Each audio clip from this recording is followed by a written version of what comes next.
Welcome to icon politics. నేను హరిత. రాష్ట్రానికి మోడీ గారు రావడం జరిగింది. 47 శంకుస్థాపనలు చేయడం జరిగింది. కొన్ని డైరెక్ట్ గా వెళ్ళి చేశారు, కొన్ని వర్చువల్ గా చేశారు. అయితే ఈ శంకుస్థాపనలు, ఈ ఈ కార్యక్రమాలు ఒక పక్కన ఉంటే, ఇప్పుడు రాష్ట్రం చాలా ఇప్పుడు రాష్ట్ర పరిస్థితి ఎలా ఉందో మనందరికీ తెలుసు. అయితే ఇప్పుడున్న పరిస్థితుల్లో రాష్ట్ర అభివృద్ధికి వికసిత్ భారత్ పేరుతో, ఆ, అలాగే విజన్ 2047 పేరుతో అభివృద్ధి కార్యక్రమాలు చేపట్టనున్నారు. ఆల్రెడీ కొన్ని చేపట్టారు, అవి జరుగుతున్నాయని చెప్తున్నారు. అయితే స్పెషల్ స్టేటస్ కి 2 లక్షల కోట్లు, ఓన్లీ స్పెషల్ స్టేటస్ కి కాదు, ఆంధ్రప్రదేశ్ రాష్ట్రంలో అభివృద్ధి కార్యక్రమాలకి కూటమి ప్రభుత్వం ఏదైతే మేనిఫెస్టోని ప్రకటించిందో, ప్రజలకి 20 లక్షల ఉద్యోగాల దిశగా అని కూడా నిన్న మాట్లాడడం జరిగింది సభలో చంద్రబాబు నాయుడు గారు. అయితే ఇప్పుడు రాష్ట్ర పరిస్థితులకి అన్ని వ్యవస్థలు నిర్వీర్యం అయిపోయినాయి. అన్ని కూడా ఎక్కడికక్కడ దోచేసుకున్న ఈ రాష్ట్రానికి 2 లక్షల కోట్లు నిధులు మంజూరు చేశాము, విడుదల చేశామని చెప్పి కేంద్రం చెప్తా ఉంది. మరి ఇప్పుడు ఆ, రాష్ట్ర ప్రభుత్వ అభివృద్ధికి 2 లక్షల కోట్లు సరిపోతాయా అన్నది ప్రశ్న. మరి కూటమి ప్రభుత్వం ఈ సవాళ్ళని ఏ రకంగా ఎదుర్కోబోతుంది అనేది ఆ చూడాలి. మరి అయితే ఈ అంశం మీద మనతో పాటు మాట్లాడడానికి ప్రముఖ ఉద్యమకారులు చలసాని శ్రీనివాస్ గారు మనతో పాటు ఉన్నారు. ఆయన అడిగి మిగతా విషయాలు తెలుసుకుందాం. నమస్తే సార్. నమస్కారం అండి. సార్. మీరందే నాను ఉమ్, తట్టుకోలేకపోతున్నారండి. ఉమ్, ప్రజలు మీరు 2 లక్షల కోట్లు అని చెప్పి వాళ్ళ మోడీ గారికి అవమానం చేసేలా మాట్లాడారు. మీరు ఉమ్. మీరు తప్పనిసరిగా విత్డ్రా చేసుకోవాలన్నమాట. మీరు అదే. ఏదైతే ఉన్నారో 2 లక్షల కోట్లు అని మీరు ఏదైతే మాట్లాడారో ఉమ్, డెఫినెట్ గా ఇది అవమానకరం. ఉమ్, 2 లక్షలు కాదు, 2,08,000 కోట్లు. 8,000 కోట్లు తగ్గించారని మీకు ఉత్తర భారతీయ జనతా పార్టీ, ఆదాని గారి పార్టీ బ్యాచ్ కూడా మీ మీద ఉమ్, ఏదన్నప్పుడు మీరు హిందూ కాదు అని చెప్పి కూడా మాట్లాడే పరిస్థితికి వచ్చేస్తుంది. చైనా ఏజెంట్ అని చెప్పి మాట్లాడితే ఇదే ముద్రలేయటం, కులచిచ్చు మతచిచ్చు రాజుకోవటం చిన్న చిన్న వాటికి. ఇది చాలా బాధాకరం అండి. ఈ, తట్టుకోలేకపోతున్నారు. ఇది అసలు ఆ, ఇవాళ ఏంటండి, గ్రీన్ హైడ్రోజన్ ప్రాజెక్ట్ మీద ఎన్టీపీసీ వచ్చే సంవత్సరాల్లో చాలా సంవత్సరాల్లో అది పెట్టింది. అది మంచిదే. అది ఒక గ్రీన్ హైడ్రోజన్ చేయటానికి ఒక కాలుష్యమైన భయంకరమైన కాలుష్యం వచ్చే దాన్ని పెట్టారు. సరే, ఏదైనా ఉపాధి వస్తుంది అంటున్నారు. ఉపాధిలో తెలుగు జాతికి వాళ్ళకి ఎంత వస్తుంది అనేది కూడా ఆలోచిద్దాం. ఎందుకంటే ఆ, మిగతా చోట్ల హైడ్రోజన్ పెడితే తెలుగు మిగతా దక్షిణాది వాళ్ళకి ఎంత వస్తుంది, 12 ఉద్యోగాలు వస్తున్నాయి అనేది కూడా ఆలోచిద్దాం. సరే, మంచిది ఏది జరిగినా. కానీ ఏంటంటే మాట్లాడేది, ఆ, ఒక 176 రైల్వే కిలో ఈ దాటి స్పష్టంగా ఉంది. ఇది మిగతా అభివృద్ధి కార్యక్రమాలంట. వీళ్ళకి ఉమ్, వేలాది కోట్ల రూపాయలు, చూడండి, వేలాది కోట్ల రూపాయలతో ఆ, చాలా దారుణంగా ఉంది. ఏది ఆ, డెవలప్మెంట్ అంట. 48 కిలోమీటర్లకు సంబంధించి 3 రైల్వే ప్రాజెక్టులు నిర్మాణం చేస్తున్నారంట. 48 కిలోమీటర్లు పెట్టి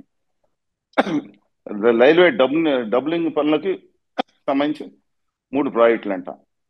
తర్వాత బల్క్ డ్రగ్ పరిశ్రమ ఏదైతే ఉందో అక్కడ గొడవ చేస్తా ఉన్నారు. ఇంత కాలుష్యమైన పరిశ్రమ వద్దు, మాకు హరిత పరిశ్రమలు కావాలని చెప్పి ఇప్పుడు నిన్న కూడా జరుగుతా ఉన్నాయి. అది వేరే వాళ్ళకి ఎవరు చేస్తారో వాళ్ళు చేయనివ్వండి. ఈ హైడ్రోజన్ ప్రాజెక్టు ఏదైతే ఉందో అది ఆ, ఆంధ్రప్రదేశ్ ప్రభుత్వానికి సంబంధించి, కేంద్ర ప్రభుత్వానికి సంబంధించి జాయింట్ వెంచర్. 50-50% సంస్థకు సంబంధించింది. ఆంధ్రప్రదేశ్ నా రెన్యూబుల్ ఎనర్జీ దానికి ఆ, సరే, ఏదో నేను నా ఉద్దేశం ఏంటంటేనండి, 28 కిలోమీటర్ల పేద గ్రీన్ ఫీల్డ్ బైపాస్ ప్రాజెక్టులు నిర్మాణ పనులు, తర్వాత వేలాది కోట్లలో స్మార్ట్ సిటీ. నేను వస్తున్నాను దీని గురించి, దయచేసి అందరూ గమనించండి.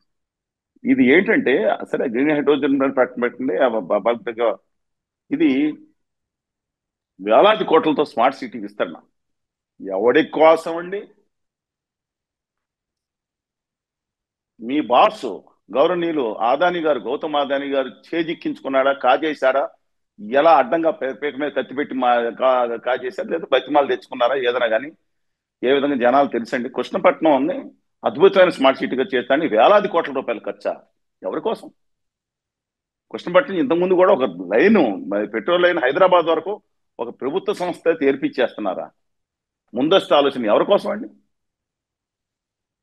మీ బాస్ ఆదాని కోసం, గారి కోసం అండి? ఏందండి ఇది? మాకేమో ఏది ఆ, 3 లైన్లు విస్తరణ, ఇది మామూలుగా చేసుకునేది ఏంటి? మీరు కొత్తగా చేసింది ఏంటి అసలు నాకు అర్థం కాదు. మీ గుజరాత్ కోసం వేసుకున్న దాంట్లో మూలగా మిగతా ప్రాజెక్టులో మూలన్న ఉందా?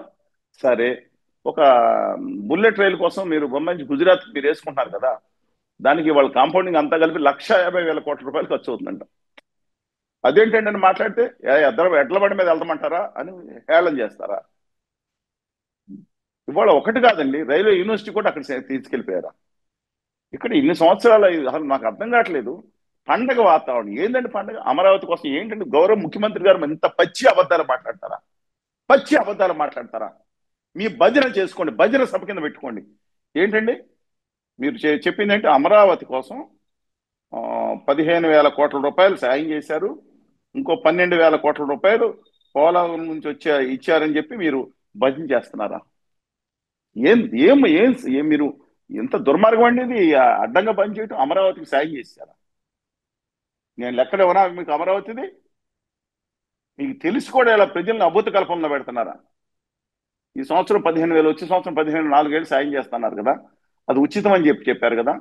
ఇవాళ దాంట్లో ప్రపంచ బ్యాంకు లోన్ వస్తే ఈ జనవరిలో 349 కోట్లు మాత్రమేనంట. 2029 నుంచి 32 వరకు కూడా వివిధ బ్యాంకుల నుంచి అప్పులంట. కౌంటర్ గ్యారంటీ ఢిల్లీ ప్రభుత్వం, కేంద్ర ప్రభుత్వం ఇస్తుందండి. ఏ లోన్ కన్నా హైదరాబాద్ కాదు, అమలాపురం కాదు, అస్సాంలో ఎక్కడ లోన్ తీసుకున్నా, విదేశీ లోన్ తీసుకున్నా సావరిన్ పవర్ కింద కేంద్ర ప్రభుత్వం ఇవ్వాల్సిందే. రాష్ట్ర ప్రభుత్వం కట్టకపోతే నేను కడతాను. ఇంతకుముందు ఆంధ్రప్రదేశ్, ఉమ్మడి ఆంధ్రప్రదేశ్ పేరులో కూడా దగ్గర ఏదో ఆ, దాని కోసం స్టేజ్ 3 ప్రాజెక్ట్ కోసం లోన్ తీసుకుంటే రాష్ట్ర ప్రభుత్వం లేట్ అయితే కేంద్ర ప్రభుత్వం కట్టి పొల్లోడు కొట్టి కట్టిన ఫీజులు కూడా ఏంటి, ఆంధ్రప్రదేశ్ ప్రభుత్వం నుంచి పొల్లోడు కొట్టి వసూలు చేయలేదా? రావాల్సిన పన్నుల్లోంచి తగ్గించేసుకుని, మినహాయించేసుకుని మళ్ళీ ఎక్స్ట్రా ఫీజు కూడా వేయలేదండి? ఇదేంటి అసలు నాకు అర్థం కావట్లేదు. పైగా గౌరవ మన రాష్ట్ర నాయకులు, వీళ్ళు ఒక్కొక్కరికి బాధ కలుగుతుంది. బానిస నాయకులు అంటే బాధ కలుగుతుంది. పేర్లు ఎందుకు రండి, కొంతమంది మాట్లాడతా వీరభద్రం చేశారు. ఢిల్లీ ఎన్నికల్లో విజయం సాధించాలని కోరుకున్నారు. రాష్ట్ర ప్రభుత్వం, రాష్ట్రం కొనారిల్లిపోతుంటే నేను వ్యక్తిగత విమర్శ, నిన్న ఆయన ఒక పాదం పెట్టాడు, తిరుపతి వెంకటేశ్వర స్వామి సన్నిధిలో హామీ ఇచ్చారు, హామీలు అమలు చేయలేదు, నిన్న దుర్ఘటన జరిగిందనే కొంతమంది దానికి అబ్సల్యూట్లీ అలాంటి వాటికి నేను వ్యతిరేకం. మూఢనమ్మకాలు ఏది, ఆయనకు అడుగు పెడితే పాదం పెడితే పోయారు అని, అది మూఢనమ్మకాలు. కానీ తిరుపతి మీద ఆయన కక్ష మాత్రం ఉందో లేదో ప్రజలను ఆలోచించుకున్నామండి. నిన్న అయోధ్యకి తిరుపతికి కంపారిజన్ పెడతాం. ఇప్పుడు కాదని చెప్తున్నాను, భద్రాచలాన్ని పూర్తిగా నిర్లక్ష్యం చేయటం, ఆయన అనుంగంచులతో, మన రాష్ట్ర నాయకులతో ఆయన అనుంగంచులతో ఆయనకు అంటగాగి 24 గంటగాగి భజన చేసే బ్యాచ్ ఈ రాష్ట్రం ఇంకోటి లేదు. నేను సనాతనవాదిని, పక్కా సనాతనవాదిని చెప్పిన పెద్ద మనుషులు స్పష్టంగా టీవీల్లో అక్కడ అయోధ్యకి వెళ్ళి, ఇక్కడి నుంచి వెంకటేశ్వర స్వామి ఇప్పటి వరకు ఇక్కడి నుంచి మేము గో బ్యాక్ టు అయోధ్య తగ్గిపోతారా? ఏం గో బ్యాక్ ఏంటి అంటే, వారు అక్కడ దేవుడి సేవలో కుటుంబాలు ఉన్నారా అంటే తిరుపతి ప్రాశస్త్యం తగ్గించడం. ఇవాళ నేను ఎందుకు బాధగా ఉందంటేనండి, అసలు ఆయన రాష్ట్రానికి అన్యాయం చేశాడు. రైల్వే జోన్ శంకుస్థాపన అంట. అయ్యా, రైల్వే జోన్ ఎప్పుడు ప్రకటించారో చరిత్ర పుటల్లో ఎవరు కొంతమంది రాసిన, ఆ రోజు మేమందరం ఆమాన్ దీక్షలో ఉంటే ప్రొఫెసర్ సదాశివరెడ్డి గారు, మిగతా వాళ్ళు, మా నాయుడు గారికి పరిస్థితి కొంచెం విషమం కొంతమంది ఉంటే, ఆ మోడీ గారు రావడానికి కొన్ని రోజుల ముందే ఆ కేంద్ర ఇంటెలిజెన్స్ నివేదికలు ఇవ్వటం వల్ల, లేదా ఇంకోటి వాళ్ళు చెప్పిన ప్రకారం తెలుసుకున్న సమాచారం ప్రకారం మేము దీక్షలో ఉండగానే ఆ రోజు రైల్వే జోన్ ప్రకటించారు, చనిపోయే ప్రమాదం ఉందని చెప్పి. ఏంటంటే అసలు 2014 ఫిబ్రవరి 20వ తారీఖున పార్లమెంట్లో కేంద్ర ప్రభుత్వం హామీ ఇస్తే రైల్వే జోను ప్రజలు తెలుసుకోవాలండి. పాపంగా ప్రజలు తెలుసుకోవాలి ఎంత అద్భుత కల్పనలో మోసగాళ్లు తయారయ్యారంటే. ఆ దాంట్లో అత్యధిక ఆదాయం వచ్చేది రాసుకోండి. ఇప్పుడు విశాఖపట్నం ఉంది, విశాఖపట్నంలో అంతర్భాగంగా ఉండే ప్రాంతాలు అంటే, ఇప్పుడు గ్రేటర్ ఓడాలో అంతర్భాగం ఉండే ప్రాంతాలు ఆనందపురం, కొత్త వలస, ఇవన్నీ ఉంటాయండి, గాజువాక ఇవన్నీ ఉంటాయి. కొత్త వలస నుంచి కిరందాలు వెళ్ళే రైల్వే లైన్ ఉంది. ఆ లైన్ విశాఖపట్నంలో అంతర్భాగం నుంచి బయలుదేరుతుంది. మొత్తం వచ్చే కమర్షియల్ ఆదాయంలో దాదాపు 40% ఒక్క ఆ రైల్వే లైన్ ద్వారా సమకూరుతుందండి. విశాఖపట్నం డివిజన్కి వచ్చే ఆదాయంలో చాలా ఆ, దాన్ని తీసుకెళ్లి కట్ చేసి తీసుకెళ్లి ఒరిస్సా డివిజన్లో రాయగఢ్ డివిజన్లో కలిపేస్తున్నారు. మేము ఉమ్, మాకు ఇచ్చేది తీసేసి ఇదేం అన్యాయం అని చెప్తుంటే డివిజన్ ఎత్తేసారు. ఉమ్, విశాఖపట్నం డివిజన్ ఎత్తేసి 100 సంవత్సరాల పైబడించే డివిజన్ ఎత్తేసి మీకు కావాల్సిన మిగతా చాట్లకి పనులకి విజయవాడ పండి అన్నారు.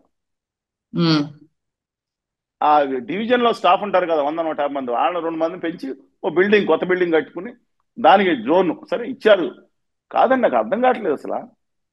ఇప్పుడు హైదరాబాద్ లోను బొంబాయిలోను లేదా ఇంకొకటి ఎక్కడో ఇంకో చోట కూడా ఎక్కడ చూసుకున్నా రైల్వే జోన్ దగ్గర డివిజన్ కూడా డివిజన్ రైల్వే మేనేజర్ ఉంటారు.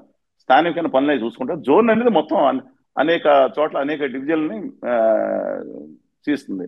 డివిజన్ ఎత్తేయటం ఏంటి? ఖర్చు దండగాని. ఇప్పుడు ఏదో వాళ్ళ ద్వారకా కన్వెన్షన్ సెంటర్కి 25,300 కేటాయించిన వాళ్ళు దీనికోసం అడ్మినిస్ట్రేషన్ బిల్డింగ్ కోసం అప్పటికే డివిజన్ పాతదైపోయిందండి. చాలా భయంకరంగా ఉంది. ఎలా కట్టాలి 300 కోట్లు చెప్పని ఎప్పుడో ప్రణాళిక అంట 145 కోట్లు కడతానని ప్రమాణ స్వీకారం ఏది ప్రకటించడం, బిల్డింగ్ మొదలవటం, చప్పట్లు చదువుకుని ఆనందోత్సవాలతో ఉబ్బరం ఎక్కువైపోయింది. 149 కోట్లు ఇచ్చేస్తాను తట్టుకోలేక వాళ్ళ రైల్వే జోన్కి శంకుస్థాపన. సిగ్గు ఉమ్. ఉండాలండి అలా మాట్లాడి. 10 ఏళ్ళు అయింది వాళ్ళు వచ్చి శంకుస్థాపన చేస్తారంటే చప్పట్లు కొట్టుకుని బానిస జాతి కింద చుట్టూ తిరిగే దౌర్భాగ్య పరిస్థితి ఇక్కడ ఉంటే పైగా మీడియా మేము చెప్పింది ఎందుకు వేయట్లేదు? ప్రశంసలు వర్షం కురిపిస్తున్నారు. ప్రపంచం అంతే పర్వాలేదని వీర భజన, బానిస ఉమ్, భజన. అసలు విశాఖ ఆ, అక్కడ ఆర్సిల్ మెట్టల్ అంట ఉమ్, ఒక మార్వాడి వ్యాపారి కోసం మొత్తం అడ్డంగా పరిచేసి మొత్తం ఉమ్, ఆంధ్రప్రదేశ్ని అడ్డంగా పరిచేశారు. వచ్చే 15 సంవత్సరాల వరకు సబ్జెక్టు కరెక్షన్ చెప్తున్నానండి, 90,000 కోట్లు ఎంత అప్రాక్సిమేట్లీ అవ్వచ్చేమో వాళ్ళ విలువలో కలిపి చేసుకుంటే.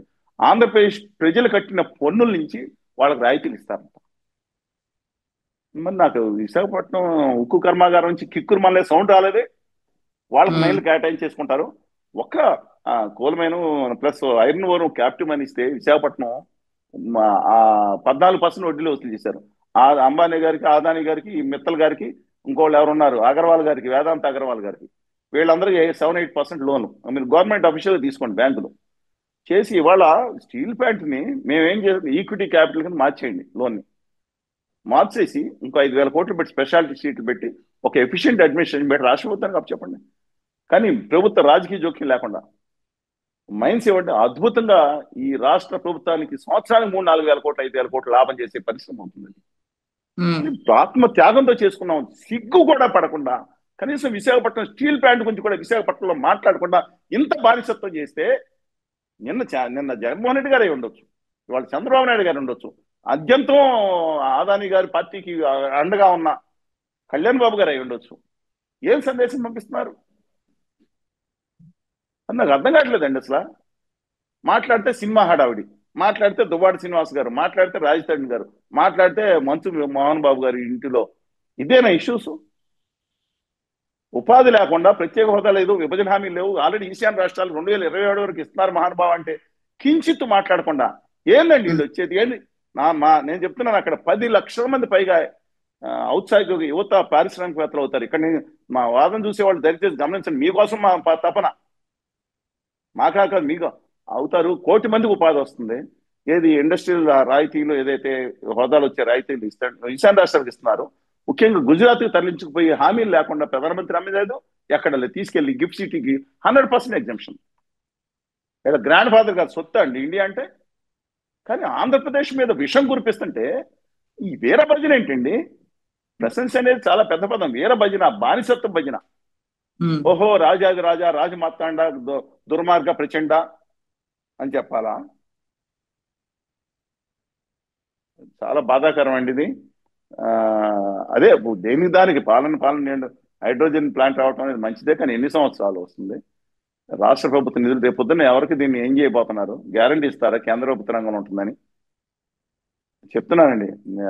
ఎయిర్పోర్ట్లు త్రివేంద్రాన్ని అభివృద్ధి చేసేసి ఆదాని గారికి అప్పనంగా అప్పచెప్పేసినట్టు రేపు పొద్దున ఎవరైనా గ్యారంటీ ఉందా? ఆ ప్రజలు డబ్బులు ఖర్చు పెట్టించి ఎవరు చేస్తున్నారు? ఉమ్. నక్కపల్లి పరిశ్రమ వచ్చిందని అక్కడేదో మహారాష్ట్రలో వద్దాయి బాబు రిఫైనరీస్ అయిపోతున్నాయి, రేపు హైడ్రోజన్ డెఫినెట్ గా మంచిదండి NTPC. I'm not denying that. కానీ నేను చెప్తున్నాను, బీపీసీఎల్ ఫ్యాక్టరీ వచ్చేసింది. అక్కడ ఉదయ బాబుని మహారాష్ట్రలో తరిమేశారు కాలుష్యం వద్దని. మేము ఉమ్, తీసుకొస్తున్నాం, మిస్సైల్ ఫ్యాక్టరీ మిస్సైల్ వేస్తాం వచ్చింది. మోడీ గారు ఆ ఊళ్ళో పెట్టుకోమండి తీసుకెళ్ళి మిస్సైల్. ఉమ్, మాకు ఇవాళ యువత అద్భుతంగా వచ్చే టెక్నాలజికల్ సాంకేతిక రంగాన్ని అని పుంజుపుచ్చుకునే సర్వీస్ ఇండస్ట్రీ సహా మా యువత ఖచ్చితంగా ఇక్కడ స్థానిక యువతకు ఉపాధి లభించేటట్టు పెట్టండి. My humble request. హోదా మీద మాట్లాడలేదు, విభజన హామీ ఉత్తరాంధ్రకు వచ్చి ఉత్తరాంధ్ర రాయలసీమకు వచ్చిన ₹1 ప్యాకేజీ కేపీకే బుందేలకండి ఆయన పెట్టుకున్నారు కదా ప్యాకేజీ. ఒక్కటే ఉత్తరాంధ్ర ₹1 ఇవ్వలేదు, జనరల్ ప్యాకేజ్ ఇస్తున్నారు. దాని గురించి ఉత్తరాంధ్ర గురించి విశాఖపట్నం గురించి మాట్లాడలేదంటే, ఆయన కిక్కురు మానలేదంటే కర్మ దౌర్భాగ్యం. Right sir. ప్రజల్ని చాలా ఏ ఎందుకంటే చాలా చేస్తారో ఇబ్బందిగా ఉందండి. మీరు చెప్తా ఉన్నారు. Thank you so much sir ఈ అంశం మీద స్పందించినందుకు. Thank you sir. ధన్యవాదాలండి. తిరిగి మరొక వీడియో ధన్యవాదాలు. మళ్ళీ కలుద్దాం సార్. అలాగే.